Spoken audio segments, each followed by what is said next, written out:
Hello दोस्तों, good morning. कैसे हैं आप लोग? उम्मीद करता हूँ जहाँ भी होंगे अच्छे होंगे। सही बच्चों को राधे राधे। चलिए दोस्त, आज की क्लासेस में हम लोग स्टार्टिंग्स करते हैं सदिश बीजीय गणित का, बीज गणित का, जिसको बोलते हैं वेक्टर अलजेब्रा। ये वेक्टर अलजेब्रा से बहुत ही इम्पोर्टेंट और बहुत सारे ऑब्जेक्टिव क्वेश्चंस आपको दिए जाते हैं एग्ज़ाम में। ये बहुत ही इजी चैप्टर्स होगा, बहुत ही आसान। बस आपको क्या करना है, इसके कुछ फार्मूले हैं, आप इस फार्मूला को हमेशा रिमाइंड करते रहिए, याद करते रहिएगा, तो बिल्कुल आपके पास ये क्वेश्चंस सारे सॉल्व हो जाएंगे। जितनी सुंदर फार्मूला आपको याद होंगे दोस्त ना, उतनी उतनी ताकत से आप ऑब्जेक्टिव क्वेश्चंस को बना सकते हैं, उतनी कॉन्फिडेंस से आप ऑब्जेक्टिव क्वेश्चंस को सॉल्व कर सकते हैं। अगर आपके पास फार्मूला की थोड़ी सी भी कमी अगर मिली तो दोस्त ऑब्जेक्टिव क्वेश्चन सॉल्व में करने में आप बिल्कुल कहीं ना कहीं ज़रूर चूक जाएंगे। ठीक है ना? क्योंकि आपको 4 ऑप्शन में 3 ऑप्शन गलत है, एक ऑप्शन सही है। तो बताइए, आपको अगर फार्मूला याद नहीं रहेगा तो कैसे छांट पाइएगा उसको, कैसे आपको चूज कर पाइएगा कि यहाँ यही आपका सही आंसर है? क्योंकि गलत की संख्या ज़्यादा है, उसमें अच्छे की संख्या बहुत कम है। 4 में 1 सही है। आप सोचिए, 4 में 1 सही आपको चूज करना है, आप अंदाज़ा नहीं लगा सकते हैं मैथ में। ठीक है ना?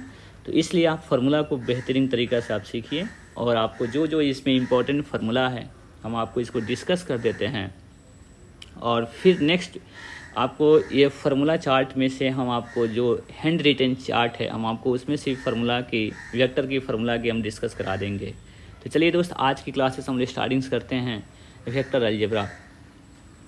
पहला है कि त्रिभुज ए ओ बी में, अगर इसको बोलते हैं एडिशनल लॉ, वेक्टर का एडिशनल लॉ बाबू आपके पास होता है ओ ए प्लस ए बी बराबर क्या हो जाएगा, ओ बी। कैसे? आप ध्यान दीजिए, अगर ओ से आप ए चले गए हैं, फिर बाबू ए से आप बी चले गए, तो ओ से कहाँ चले गए, बी तक चले गए, तो इसको बोलते हैं एडिशनल लॉ ऑफ सदिश, यानी कि सदिश का योग नियम बोलते हैं। किसी भी त्रिभुज में अगर त्रिभुज ए ओ बी में अगर ए बी का मध्य बिंदु डी हो, तो यहाँ पे ओ ए प्लस ए बी बराबर क्या हो जाएगा, 2OD हो जाएगा। कितना हो जाएगा? 2OD वेक्टर हो जाएगा। इसको ध्यान दीजिएगा। उसके बाद यदि R vector A vector B एक तलीय हो, मतलब एक ही प्लेन में हो, तो आर बराबर कितना होता है, एक्स ए प्लस है, एक्स से vector A plus y vector B हो जाएगा। जब इस समरेख होने का, समरेख का मतलब होता है कोलिनियर, कोलिनियर का वेक्टर होता है बाबू वेक्टर आर बराबर एक्स इंटू वेक्टर ए हो जाएगा। आई जे के क्या होते हैं, यह एक यूनिट वेक्टर होता है जो परस्पर क्या होता है, लंब होता है। लंब का मतलब परपेंडिकुलर। आप समझते होंगे कि यह एक्स वाई जेड एक दूसरे का क्या है, परपेंडिकुलर, सबके बीच में वो 90 डिग्री बना रहता है।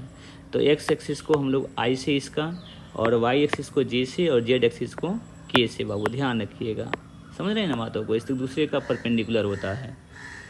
अब आते हैं हम लोग यूनिट वेक्टर निकालना। यूनिट वेक्टर कैसे निकालते हैं, तो वेक्टर ए बटा कितना होता है, मैग्नीट्यूड ऑफ वेक्टर ए, यानी कि इसको मैग्नीट्यूड ऑफ वेक्टर ए का हम सारी बताएंगे, मैग्नीट्यूड कैसे निकालते हैं, यूनिट वेक्टर कैसे निकालते हैं। बस एक फार्मूला का छोटा सा रिकैप बाबू आप देख लीजिए। यदि वेक्टर ए और वेक्टर बीच के बीच का कोण अगर थीटा हो, तो ए बी का फार्मूला कितना होता है, ए डॉट बी बराबर magnitude of A into magnitude of B into cos theta.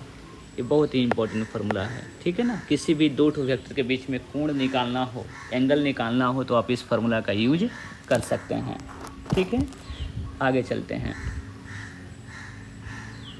आपके पास मिलेगा कि ए डॉट बी बराबर कितना होता है, ए डॉट बी। इसका मतलब क्या होता है दोस्त, आप देखिए, अगर ए की दिशा में बी का प्रक्षेप निकालना है, बी का किसी भी वेक्टर का प्रक्षेप निकालना है, तो वेक्टर ए डॉट बी बटा मैग्नीट्यूड ऑफ बी, यानी कि वेक्टर बी पर अगर प्रक्षेप निकालना है, इसको बोलते हैं प्रोजेक्शन, तो दोनों का डॉट प्रोडक्ट बटा कितना हो जाएगा, जिस पर निकालना रहेगा ना वो वेक्टर आपके पास कहाँ आएगा, नीचे आएगा दोस्त। ठीक है, अब आते हैं दोस्त 9 नंबर प्रॉपर्टीज पे। ए डॉट बी बराबर कितना होता है, बी डॉट ए। ये पूछा गया क्वेश्चन से कि ए डॉट बी बराबर कितना होता है, तो बी डॉट ए, लेकिन एक क्रॉस प्रोडक्ट में बाबू माइनस लग जाएगा। ठीक है ना? और आते हैं 10 नंबर में, अगर ए बी पर परपेंडिकुलर है, दो ठो वेक्टर एक दूसरे पर लंब होता है ना, तो उन दोनों का डॉट प्रोडक्ट क्या होता है, 0 होता है। या आपसे दिया जाए कि अगर ए डॉट बी बराबर 0 है, तो दोनों वेक्टर क्या पैरेलल होंगे कि परपेंडिकुलर होंगे, तो परपेंडिकुलर होंगे। ये भी बहुत ही इंपॉर्टेंट फार्मूला है, 10 नंबर, आप इसको याद रखे रहिएगा। उसके बाद I dot I, J dot J, के डॉट के का मान कितना होता है, 1 होता है। दोस्त ये डॉट प्रोडक्ट में सबका मान सेम रहेगा तो इसका 1 हो जाएगा, डिफरेंट रहेगा तो आंसर कितना हो जाएगा, 0। ये सारे रीजन्स हम आपको बताएंगे नेक्स्ट वीडियो में कि क्यों ऐसा आपको होता है। चाहे आप समझ लीजिए आई डॉट ए आई, तो आई डॉट आई का मतलब होता है कि अगर डॉट प्रोडक्ट में बाबू कॉस थीटा लिया जाता है और क्रॉस प्रोडक्ट में साइन थीटा, आई पर ही अगर आई को ओवरलैप कर दिया जाए तो इसमें थीटा की मान कितना हो जाएगा 0 डिग्री, और कॉस 0 डिग्री का मान बताइए कितना होता है 1। इसलिए दोस्त इसका I dot I, J dot J, के डॉट जेड का मान 1 होता है। लेकिन बाबू डॉट प्रोडक्ट में अगर दूसरे का देखिए परपेंडिकुलर होता है, 90 डिग्री होता है आई और जे, तो आई और जे के बीच में 90 डिग्री बनता है। इन दोनों के बीच में कोण कितना बनेगा 90 डिग्री, या कॉस 90 डिग्री का मान कितना होता है 0। तो जब भी बाबू यह आपको डिफरेंट रहेगा ना तो उसका डॉट प्रोडक्ट में आंसर कितना होता है 0। ये बहुत ही अच्छी फार्मूला है दोस्त, आप इसको 10, 11, 12 को बिल्कुल याद कर लीजिए। अब आते हैं क्वेश्चन फार्मूला नंबर 13 पे। ए डॉट बी प्लस सी का मान कितना होता है, तो इसको डिस्ट्रीब्यूटिव लॉ कहा जाता है। A dot B plus A dot कितना हो जाएगा सी हो जाएगा। ये भी बहुत इंपॉर्टेंट फार्मूला है कि वेक्टर ए का ए डॉट ए बराबर क्या होता है, मैग्नीट्यूड ऑफ ए का स्क्वायर होता है। ए डॉट ए का स्क्वायर होता है। ये सब बहुत बारीकी वाली फार्मूला है दोस्त, आप इसका यूज करेंगे आगे, आप ये ध्यान दीजिएगा, ठीक है ना। चलिए अब फार्मूला नंबर आते हैं दोस्त हम लोग 15 में। देखिए ए क्रॉस बी का वैल्यू कितना होता है, magnitude of A into magnitude of B into sine theta और एन कैप, जहाँ एन कैप जो है ना वह एक यूनिट है, कहाँ ही है, यूनिट सदिश है, इसलिए इसका मान बाबू 1 हो जाता है, ठीक है ना। इसको ध्यान दीजिएगा। ए क्रॉस बी बराबर कितना होता है, बी क्रॉस ए नहीं होगा बाबू, माइनस लग जाएगा। जब भी क्रॉस प्रोडक्ट में आइएगा तो इसकी जब भी अगर बदलेगा, अगर पोजीशन बदलेगा तो इसमें साइन क्या हो जाएगा, माइनस लग जाएगा। साइन थीटा का फॉर्मूला होता है magnitude of A cross B बटा magnitude of A into magnitude of B, इसको ध्यान दीजिएगा, ठीक है ना। और यहाँ पे एन कैप का फॉर्मूला जो होता है यह ए क्रॉस बी बटा magnitude of A cross B, इसको बोलते हैं यूनिट परपेंडिकुलर वेक्टर। बहुत ही इंपॉर्टेंट फार्मूला है दोस्त, मिलेगा आपको आगे, इस पे क्वेश्चंस मिलेगा कि एन कैप का फॉर्मूला कितना होता है, यूनिट परपेंडिकुलर वेक्टर। देखिए परपेंडिकुलर वेक्टर का मतलब होता है परपेंडिकुलर रहेगा दोस्त। अगर एन जो है वेक्टर ए और वेक्टर बी पर परपेंडिकुलर है तो वहाँ पे एन कैप कितना हो जाएगा, इसको कैप कहा जाता है जो यूनिट वेक्टर लगा हुआ है बाबू। तो ए क्रॉस बी बटा magnitude of A into magnitude of B हो जाएगा। 17 नंबर में देखिएगा कि किसी त्रिभुज का क्षेत्रफल निकालना होगा तो अगर दो ठो साइड जरूर दिया रहेगा कि वेक्टर ए वेक्टर बी का मान दिया रहेगा, कहेगा कि इसका क्षेत्रफल निकालिए, तो दोनों का क्रॉस प्रोडक्ट कर कर उसका मैग्नीट्यूड निकाल कर 2 से भाग दे देंगे तो आपको किसी भी त्रिभुज का क्षेत्रफल निकल जाएगा। अब उसके बाद कहेगा पैरेललोग्राम का क्षेत्रफल निकालिए। ये सब 10.4 की क्वेश्चन है बाबू, अगर आप NCERT पढ़ रहे हैं तो उसमें कहेगा कि अगर साइड दिया गया है समानांतर चतुर्भुज की ए और बी, कहेगा कि इसका क्षेत्रफल बताइए, तो आधार गुने ऊंचाई होता है इसका, तो वहीं सेम बाबू इसका फॉर्मूला लगाइएगा कि ए क्रॉस बी का मैग्नीट्यूड, ए क्रॉस बी का क्या निकालना है, मैग्नीट्यूड। हम बताएंगे मैग्नीट्यूड कैसे निकालते हैं, आप परेशान मत होइए। उसके बाद 19 नंबर देखिए, आपको बताया गया था कि अगर ए कोई भी दो वेक्टर परपेंडिकुलर होता है, ए डॉट बी होता है तो उसका डॉट प्रोडक्ट 0 होता है, डॉट प्रोडक्ट 0, लेकिन पैरेलल रहेगा तो उसका क्रॉस प्रोडक्ट 0 रहेगा। ये पूरा ऑब्जेक्टिव में छपा हुआ है। जहाँ भी दो वेक्टर पैरेलल रहेगा तो उसका क्रॉस प्रोडक्ट कितना हो जाएगा, 0 हो जाएगा बाबू। इसमें देखिए इसका उल्टा होता है, आई क्रॉस आई, जे क्रॉस जे, के क्रॉस के का मान कितना होता है 0, ये ध्यान देना है। डॉट प्रोडक्ट में रहता तो कितना होता, 1 होता। अब इसमें देखिए क्रॉस, इसमें 21 नंबर में साइक्लिक रूल फॉलो करता है बाबू। ये साइक्लिक रूल समझिए, ये क्या होता है, यह आई हो गया, यहाँ पे जे हो गया और यहाँ पे के हो गया। अगर आपसे आई क्रॉस जे पूछा जाएगा तो बोलिएगा के होगा, जे क्रॉस के पूछा जाएगा तो आई होगा, के क्रॉस आई पूछा जाएगा तो जे होगा। अगर बाबू उल्टा पूछा जाए, मतलब जे क्रॉस आई पूछा जाए उल्टा, देख रहे हैं ना उल्टा, वो चिन्ह बाबू कर आई, इधर से जाइए, घड़ी जिस तरह क्लॉक वाइज है आप एंटी क्लॉक वाइज जा रहे हैं, तो जे क्रॉस आई कहिएगा ना, जे क्रॉस आई तो बाबू हो जाएगा माइनस के कैप। समझ रहे हैं बातों को ना, उल्टा जब जाइएगा तो बाबू माइनस लग जाएगा। जे क्रॉस आई बराबर कितना हो जाएगा, माइनस के क्रॉस जे कितना हो जाएगा, माइनस आई क्रॉस के कितना हो जाएगा, माइनस जे। जब सीधा रहेगा, जैसे घड़ी चलता है सीधा, तो उसको बाबू हम लोग पॉजिटिव रहेगा, जब भी यह उल्टा जाएगा क्या हो जाएगा, माइनस हो जाएगा। ये बहुत ही इंपॉर्टेंट फार्मूला है दोस्त, 19, 20, 21 और 22, आप इसको याद करके रखिएगा।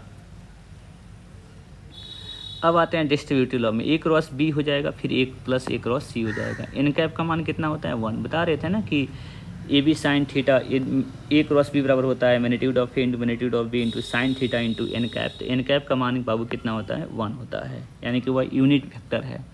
इसका मैग्नीट्यूड कितना हो जाएगा, 1 हो जाएगा। अब आते हैं बाबू, देखिए इसको, देखिए 25 नंबर फार्मूला की। कह रहा है कि vector A vector B vector C सह अवासनी किनारा अगर समानांतर षष्ठभुज का आयतन ए होता है ए बी सी। आप इसको याद करिएगा कि जब भी ये बाबू आपके पास होता है ना, तो इसको ध्यान रखिएगा, वेक्टर ए वेक्टर बी और वेक्टर क्या हो जाएगा, सी हो जाएगा। इसका फार्मूला होती है, बताएंगे हम आपको। इसका फार्मूला होता है A dot B cross C. A dot कितना होता है, बी क्रॉस सी होता है इसका फार्मूला। बाबू इसको अगर चेंज करिएगा, जैसे बी क्रॉस सी था, यहाँ सी क्रॉस बी करिएगा तो बाबू माइनस लग जाएगा। समझ रहे हैं ना, माइनस क्यों लगा हुआ है, क्योंकि माइनस बाबू बी क्रॉस सी था, यहाँ पे सी क्रॉस बी हुआ है, इसलिए माइनस लग गया है। अगर आपके पास यह ए बी एम मिल जाए, चाहे ट्रिपल मिल जाए, अगर 2 ठो या 3 ठो सेम आता है तो उसका आंसर कितना हो जाएगा, 0 हो जाएगा। 2 ठो सेम, अगर बाबू आपसे पूछा जाए आई जे का मान बताइए तो बताइएगा 0, ठीक है। अगर आपसे पूछा जाए आई जे के का मान बताइए तो इसका मान बाबू 1 हो जाता है। कैसे हो जाता है, तो आई डॉट जे क्रॉस कितना करिएगा, K J cross I dot J cross K का मान बाबू आई होता है, आई डॉट आई कितना होता है, 1 होता है। तो अगर ब्रैकेट में अगर आई जे के मिला तो इसका मान कितना हो जाएगा, 1 हो जाएगा। कितना हो जाएगा, 1 हो जाएगा। अगर 28 नंबर देखिए, कह रहा है कि ए बी सी एक तलीय होंगे, समतलीय होंगे, यानी कि कोलिनियर होंगे, तो इसका बाबू ए बी सी का वैल्यू कितना हो जाएगा, 0 हो जाएगा। क्रॉस प्रोडक्ट में देखिए ट्रिपल क्रॉस प्रोडक्ट होता है, तो ए डॉट सी और फिर B minus A dot B into C होता है। इस फार्मूला को बिल्कुल याद रखे रहिएगा, ये फार्मूला बाबू आगे काम हम लोग यूज करेंगे। 30 नंबर में देखिए ए डॉट ए बराबर कितना होता है, मैग्नीट्यूड ऑफ ए का स्क्वायर हो जाएगा। अगर क्रॉस प्रोडक्ट में अगर आपके पास दोनों सेम मिला तो बाबू इसका आंसर 0, डॉट प्रोडक्ट में मिला तो मैग्नीट्यूड ऑफ ए का स्क्वायर। ये भी 30 नंबर और 31 नंबर फार्मूला बहुत इंपॉर्टेंट है। किसी भी बाबू पॉइंट का अगर स्थिति सदिश पूछा जाए, मतलब पोजीशन वेक्टर पूछा जाए, तो बस इसमें आई जे के लगा दीजिएगा, एक्स आई प्लस वाई जे प्लस कितना हो जाएगा, जेड के हो जाएगा, ठीक है। तब दोस्त आपको समझ में आ रही हो कि ये 32 ठो फार्मूला हमने आपको बताया है। इसके अलावा भी हम आपको अपने चार्ट से पूरी हैंड रिटन आपको नोट्स, बेहतरीन नोट्स का आपको एक वीडियो अलग प्लेलिस्ट बनाएंगे हम लोग फार्मूला बेस का, तो उसमें आप देख सकते हैं। फिलहाल आप इस 32 का फार्मूला को एक बार और रिकैप कर लीजिएगा, आप इसको स्क्रीनशॉट कर लीजिए, ठीक है ना। चलिए अब आते हैं क्वेश्चंस पे आते हैं। चलिए कुछ क्वेश्चंस लगा लेते हैं हम लोग। ए डॉट बी निकालना है, क्या निकालना है, ए डॉट बी। 2009 से पूछा हुआ है, 2009 से लेकर 2025 तक जितना वेक्टर का क्वेश्चन पूछा हुआ है, 16 साल की क्वेश्चन आपको सॉल्व करवा रहे हैं, कितनी बेहतरीन है। तो दोस्त ए डॉट बी कैसे निकालते हैं, तो इसको ऑब्जेक्टिव के जैसे बाबू काम करते हैं। आई वाला आई के साथ गुना करते हैं, तो गुना करिए, 2 गुने कितने हो जाएंगे, 4। खाली कोफिशिएंट लेना है बाबू, -5 गुने कितना हो गया, 2। फिर प्लस बाबू आइएगा 1 गुने 1, क्योंकि के का कोफिशिएंट 1 है, इसमें भी 1 है। 2 चौका कितने हो जाएगा, 8। 2 पचे 10 -10 प्लस कितना हो गया, 1। 8 है कितना हो गया, 1। 9 में से 10 घटेगा, -1। इसका आंसर हो जाएगा ऑप्शन -1 हो जाएगा। ए डॉट बी निकल गया। मतलब खाली आई वाला आई से, जे वाला जे से, के वाला के से गुना कर और जोड़ घटाव कर लीजिएगा, आंसर आ जाएगा, कोई दिक्कत नहीं है। अब आते हैं क्वेश्चन नंबर बाबू 2 पे। कह रहा है कि अगर ए क्रॉस बी और एक डॉट बी दोनों अगर सेम हो जाए तो ए बी के बीच का कोण क्या होगा। तो आप देखिए ए बी के बीच में क्या कोण होगा। चलिए दोस्त, कह रहा है कि ए क्रॉस बी का मतलब होता है बाबू magnitude of A magnitude of B into कितना हो जाएगा, साइन थीटा बराबर, इधर भी magnitude of A into magnitude of B into cos theta. Cos theta क्यों लिए, क्योंकि ए डॉट बी है। तो बाबू टर्म्स क्या हो जाएंगे, कैंसिल हो जाएंगे। साइन थीटा बराबर कॉस थीटा, बताइए कितना डिग्री पे बराबर होता है, 45 डिग्री पे। आंसर कितना हो जाएगा, 45 डिग्री, क्योंकि साइन थीटा बराबर कॉस थीटा कितना डिग्री पे बराबर होता है, 45 डिग्री पे। इसलिए ऑप्शन नंबर कौन सही हो जाएगा, कैट सही हो जाएगा दोस्त।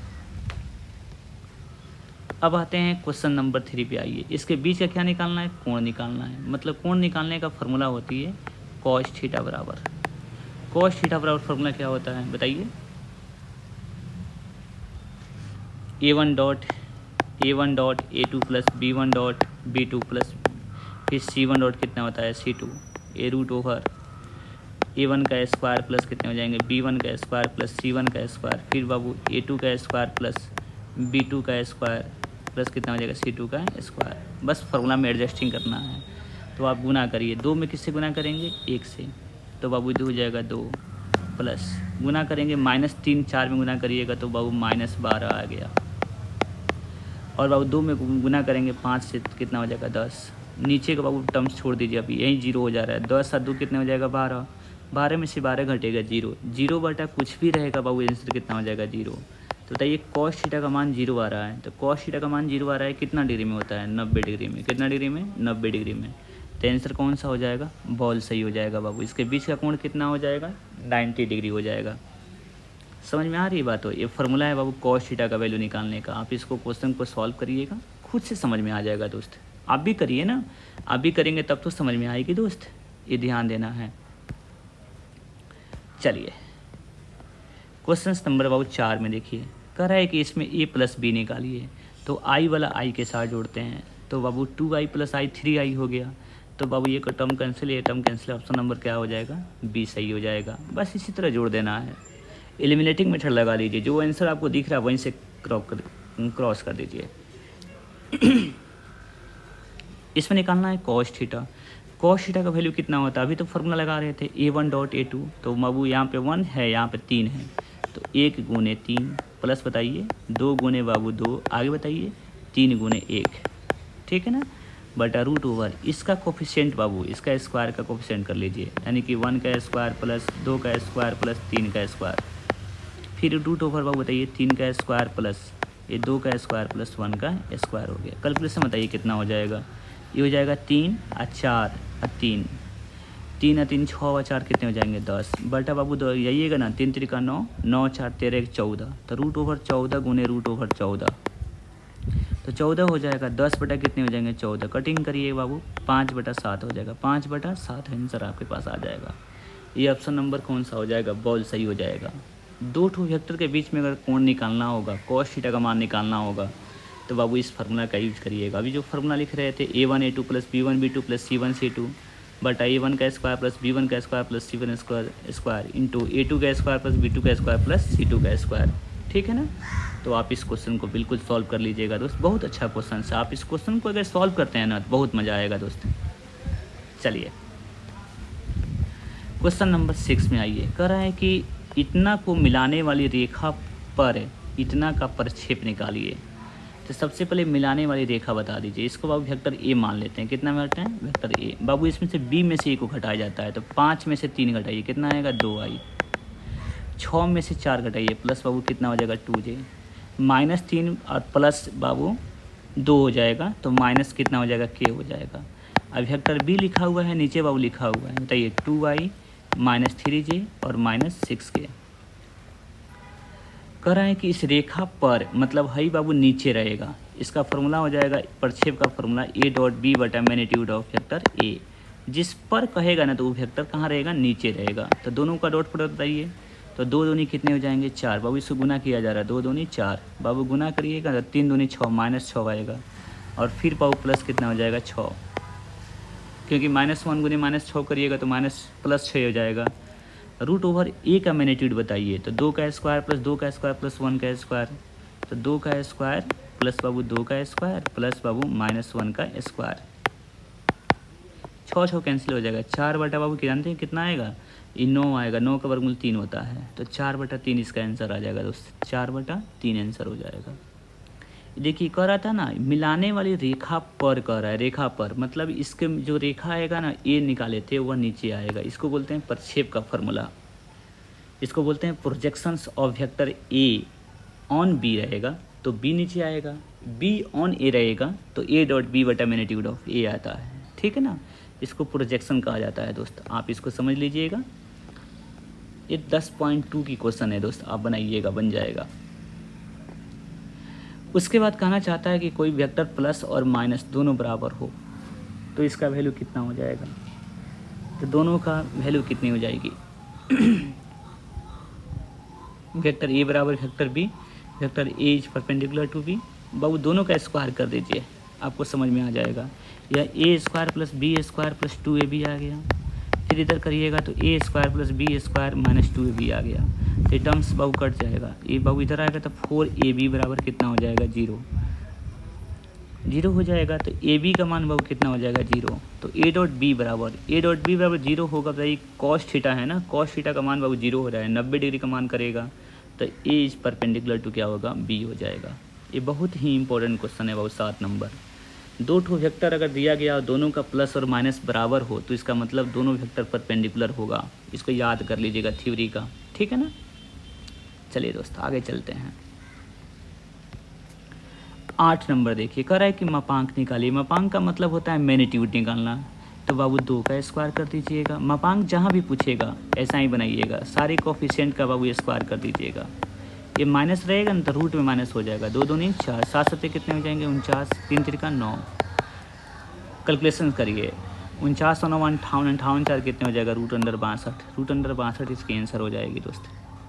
कोई दिक्कत आपको नहीं होना चाहिए। मापांक निकल गया, उसको बोलते हैं मॉडुलस बोलते हैं, मैग्नीट्यूड बोलते हैं दोस्त। क्या बोलते हैं इसको मैग्नीट्यूड निकालना। उसके बाद क्वेश्चन नंबर 9 पे आइए आप। क्वेश्चन नंबर 9 पे देखिए, इतना का प्रक्षेप निकालना है। तो बाबू दोनों का पहले डॉट प्रोडक्ट निकाल दीजिए। दोनों का डॉट प्रोडक्ट निकालिए, 1 गुने 2 प्लस -2 गुने -1 और बाबू 1 गुने 1 हो जाएगा। कितना पर कह रहा था इतना पर, इसका मैग्नीट्यूड बाबू नीचे आएगा, अर्थात 1 का स्क्वायर प्लस बाबू कितने हो जाएगा -2 का स्क्वायर प्लस 1 का स्क्वायर कर लीजिए। कैलकुलेशन बताइए कितना आएगा। ये हो जाएगा 2 और 2 4 ये कितने हो जाएंगे 5। नीचे बाबू करिएगा ना तो ये 4 और 2 6 हो जा रहा है, यानी कि रूट अंडर 6 आ रहा है, 5/√6 इसका आंसर हो जाएगा। प्रक्षेप निकालने का यही फार्मूला है। दोनों का डॉट प्रोडक्ट कर दीजिए और नीचे जिस पर कहेगा उसका मैग्नीट्यूड निकाल कर नीचे रख दीजिए। समझ रहे हैं ना, वही आंसर आपके पास हो जाएगी। तो हम उम्मीद करते हैं कि क्वेश्चन नंबर 9 तक आपने इसको सॉल्व किया होगा और नेक्स्ट वीडियो में हम आपको मिलेंगे 9 से आगे। तब तक आपको इस फार्मूला को एक बार और रिकैप कर लीजिए, बार पर डे आपको जितने दिन आप इस वीडियो को देख रहे हैं तब तक इस सारी फार्मूला का जल्दी से रिकैप करते रहिएगा, जिससे कारण आपको सारी फार्मूला एक दूसरे से याद होते रहेंगे, ठीक है ना। तो नेक्स्ट वीडियो में मिलते हैं बाबू नेक्स्ट टॉपिक के साथ। आपको 10 से आगे हम लोग बढ़ेंगे और हम लोग वेक्टर की क्लासेस को 3 से 4 एपिसोड में ख़त्म कर डालेंगे। आप इसको देख लीजिएगा तो आपको बहुत ही फ़ायदेमंद होगा दोस्त। चलिए दोस्त, आप लोग मस्त रहिए, खुश रहिए और क्वेश्चंस को बनाने के साथ साथ एंजॉय करिए। बहुत थैंक यू दोस्त।